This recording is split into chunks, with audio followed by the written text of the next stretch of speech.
Hello, everyone. I just want to say welcome to Mr. Larry Knox. It's really an honor and a privilege to have him here and to be able to share a lot of information with everyone. So, uh, Larry, please tell everyone about yourself. Well, thank you, Professor. It's my privilege and pleasure to be here. I've heard a lot about you guys. Mr.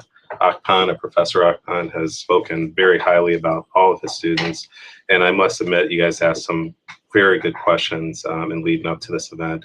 Unfortunately, I won't be able to get to all of them, but I did pick out a few that I thought would be fairly interesting and perhaps a little bit more general that a lot of people ask, if not the same question, something very general or close to it. So my background, so I'm the CEO of Unplugged Capital. It is a merchant bank headquartered here in Chicago. It's a global investment bank. And what we specialize in is infrastructure investment, both hard and soft infrastructure assets. What are hard infrastructure assets? Hard infrastructure assets are assets that are very similar to the assets that you use every day, public works, so bridges, roads, water, sewer, electrical utilities, power, etc. The hard physical assets that make up a community, a city, or a state. Then also soft infrastructure assets. Soft infrastructure assets are assets that are tend to be social in nature, such as building schools and funding for schools, hospitals, recreation centers, museums, and the like. So that's what I focus on, and what I do is I bring private capital to the table to augment public spending to build our infrastructure assets, both nationally and globally. Is it a big problem? This is a huge problem. You can't really turn on TV without talking about our infrastructure deficit as far as spending is concerned.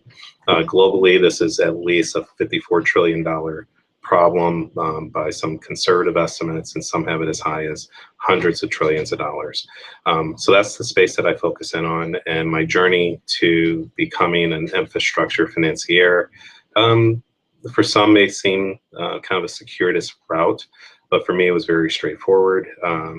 Started out as an engineer building large infrastructure projects. I just went from running and managing infrastructure projects to financing those same infrastructure projects. So that kind of gives you a summary and a brief outline of who I am and what I do. Thank you very much. Very interesting story. Very interesting story. I have one question before we get into the Sure. question. What role has your education? I mean, you had a long educational journey. If you could touch on that, how has that helped you in your career path, your experience? That's a good question. And the irony is that I literally have every degree but an MD. So I have a bachelor's in metallurgical materials engineering, I have a master's in nuclear engineering, I have an MBA and a law degree. Out of all of those degrees, they've all proven to be very important and very worthwhile to helping me where I am today. I would say that I did not need all of them to do what I do today. However, when you start out and you're young and you're trying to figure your way forward in life, sometimes you don't know what you don't know, and you pursue paths to gain knowledge, to enlighten yourself, to figure out what it is that you do need to understand. And along the way, I've been able to peel off little components of every single aspect of all the degrees that I have that have formed to help me do what I do today. I've got one more question. Okay. So you started out in engineering and now you're in finance. How did that happen?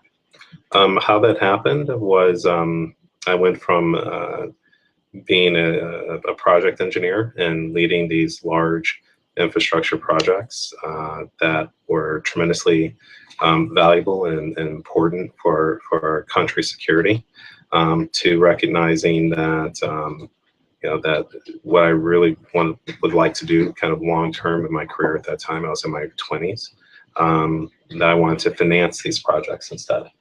So that's what I did. So I shifted from the engineering side of the house, if you will, to the finance side of the house. And as part of that shift, I went back to school and earned my MBA and my law degree to allow me to retool, to bring in some of the skill sets that I felt that I was lacking. So I got my MBA, and my concentration for my MBA was in financial engineering and derivatives. And for law, my concentration was in securities and intellectual property. And all those have all, kind of meshed together to help me do the business that I do today. Oh, wow. Thank you for sharing that. Now, the students have really put together some really great questions. So if you could just take some time and just cover some of those. Sure. Actually, your first two questions were the first two questions on the list from the students. So everybody's minds think alike, right? Exactly right. You did a great job preparing your students because they asked the questions that you did. Awesome. One of the interesting questions that was asked was, how did I manage the transition from the Navy and engineering into the finance profession? So the a little bit slightly different, and that aspect is dealing with the Navy.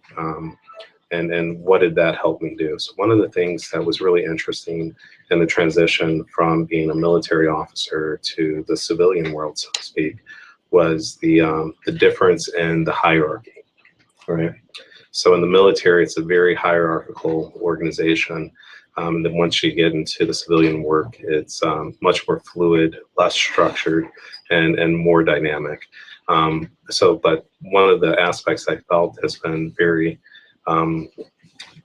important to my success to this point has been the ability to translate the leadership skills that I earned while I was in the military to applying them into the civilian sector. It's interesting. Let me get the next question.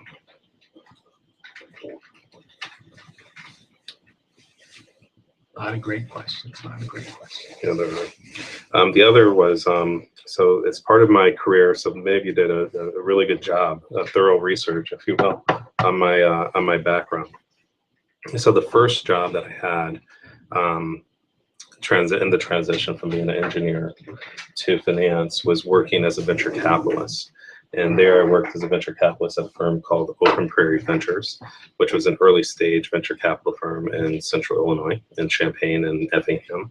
And what we were investing in were early stage technologies that were being spun out of the university system. So this is working with all the Big Ten schools, other universities from around the country, as well as our research labs. So my first job there was really looking at how do we able to commercialize these new technologies. So at the time, this is, call it the early 2000s, late 90s. And what I was right at the dot-com burst time, if you will.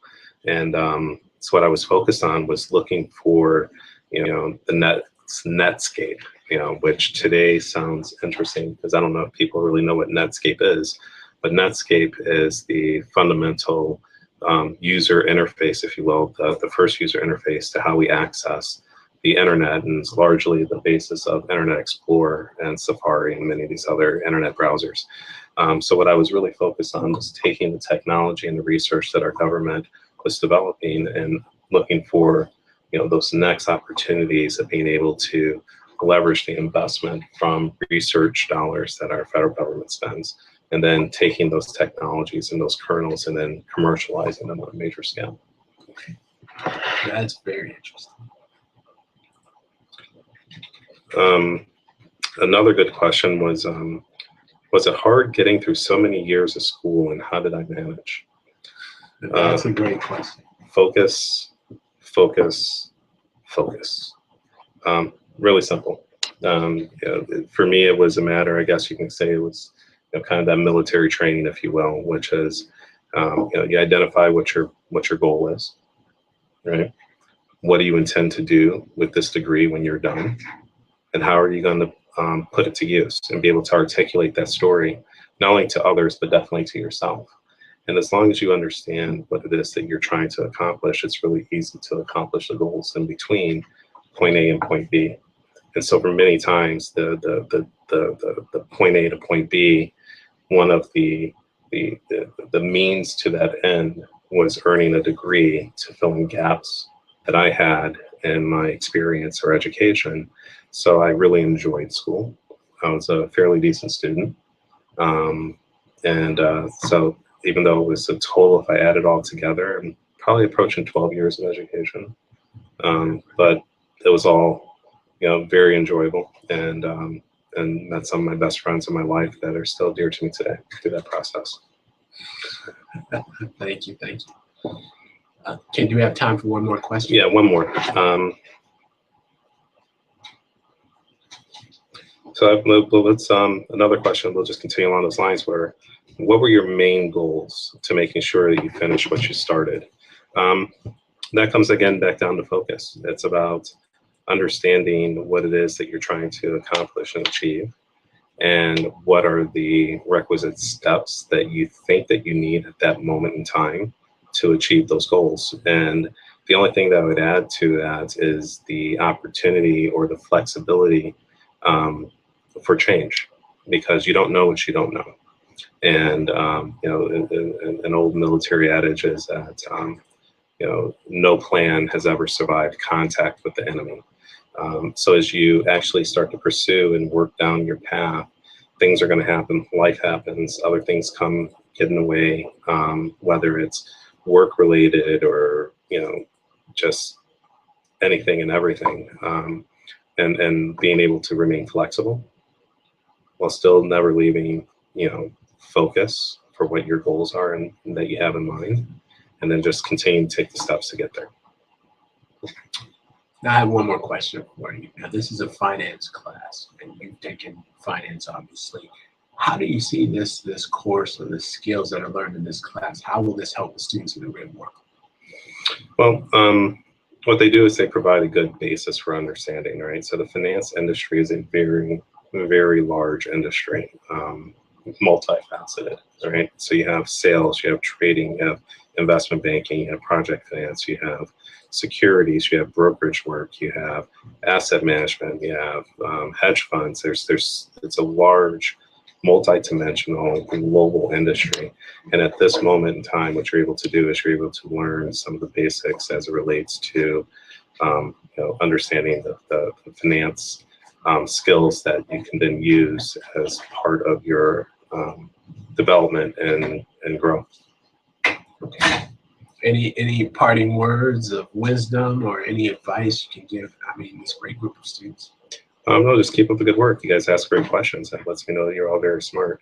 And I look forward to hopefully running into you in the industry one day. Okay, well, thank you so much. Thank everyone for all of the great questions. This is really a great opportunity, a great exchange that we were able to put together. And thank you again, Larry, for taking the time to share with